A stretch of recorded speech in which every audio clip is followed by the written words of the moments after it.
શ્રી હનુમાન પુરાણ પુષ્પ 66। રાક્ષસો તો ત્રાસમાંથી બચવા ભૂગર્ભનો આશ્રય લેવા લાગ્યા। કેટલાક તો વળી સરોવરમાં ગળાડૂબ પાણીમાં ઊભા રહ્યા હતા, કેટલાક સમુદ્ર કાંઠે જઈને બેઠા હતા।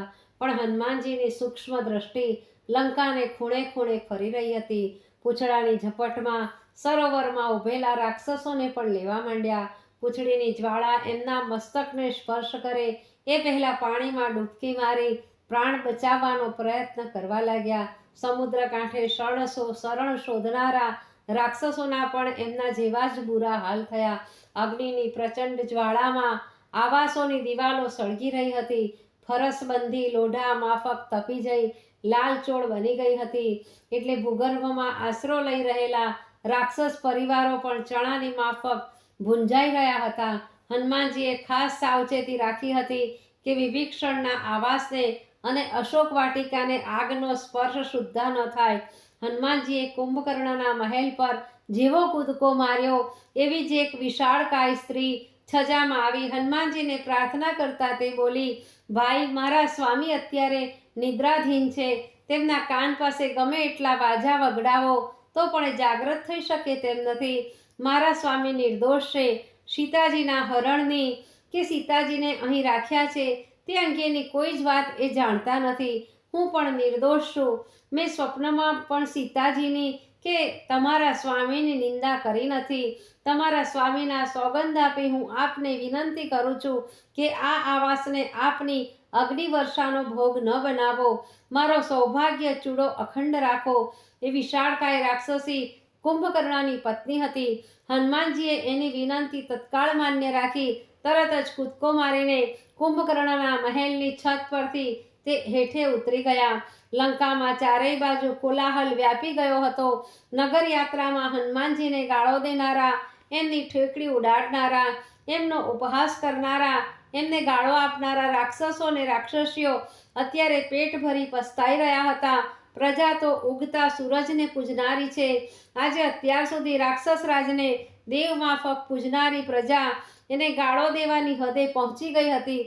રાક્ષસીઓ છાતી ફૂટીને રાવણને લાખ લાખ અભિશ્રાપો આપતા બોલતી હતી, નખો જ જજો, એ દશાનનનું એક નારીના રૂપમાં મોહાંધ બનીને હજારો રાક્ષસીઓને વિધવા કરવા બેઠો છે। સતી નારીની આંકરડી કકડી ઉઠી છે। સતીનો ક્રોધ સાક્ષાત વાનરનું રૂપ લઈને સમગ્ર લંકાને ક્રોધાગ્નિમાં ભસ્મીભૂત કરી રહ્યો છે। પ્રજા પીડાઈ રહી છે, ત્યારે પ્રજાનો રક્ષક રાવણ પોતાના પરિવારના પ્રાણ બચાવવા ઉંદરની માફક ભોયરામાં જઈને ભરાઈ બેઠો છે। ધિક્કાર છે આવા કાયર નમાલા રાજવીને। અબાલ વૃદ્ધ, સ્ત્રી પુરુષ અને બાળકો સૌ પ્રાણ બચાવવા જ્યાં ફાવે ત્યાં દોડી જતા હતા। આ વિનાશ વેળાએ બિચારા નિર્દોષ પ્રાણીઓના તો કોણ ભાવ પૂછે? કેટલીક ભેંસો, કેટલાક પાડાઓ અગ્નિમાં જલીને ખાખ થઈ ગયા। કેટલાક પ્રાણીઓએ દરિયામાં દોટ મૂકી પ્રાણ ગુમાવ્યા। લંકામાં ચારે દિશાઓમાં અગ્નિનું તાંડવ ખેલાઈ રહ્યું હતું। હનુમાનજીનું આગ ઓગતું પૂંછડું કોઈને નિરાતનો શ્વાસ લેવા દેતું નહોતું। કોઈ વયોવૃદ્ધ રાક્ષસ તો હનુમાનજીને જોતા જ બોલી ઉઠતો, આ તો સાક્ષાત કાળ છે, પ્રલયંકર રુદ્ર વાનરનું રૂપ લઈને આવ્યા છે। લંકાનો સર્વનાશ કરીને જ એમનો કોપ શાંત થશે। હનુમાનજીએ હવે એક સર્વાંગી દ્રષ્ટિ લંકાનગરી તરફ નાખી। સમગ્ર લંકા અગ્નિની લપેટમાં ભરખાઈ સળગી રહી હતી। હવે આ આગ તો સમગ્ર નગરીને ભસ્મીભૂત કરીને જ શાંત થશે।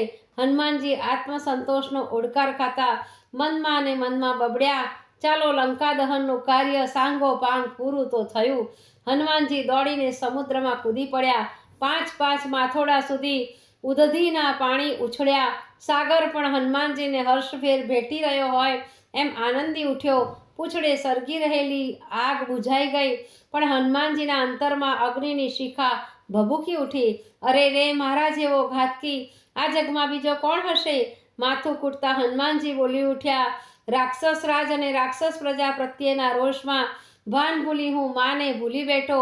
આ પ્રચંડ આગમાં જાનકી માતાનું શું થયું હશે એનો પળભર પણ વિચાર ન કર્યો। સીતાજીની યાદ આવતા જ હનુમાનજીને રોમ રોમ જ્વાળા વ્યાપી ગઈ। લંકા દહનની આગ તો હનુમાનજીને દાહક લાગવાને બદલે શીતળ લાગી હતી, પણ અત્યારે પરિતાપની જે આગ અંતરમાં પ્રગટી હતી, જે પ્રગટી ઉઠી હતી તે એમને બાળી રહી હતી, અપાર વેદના ઉપજાવી રહી હતી.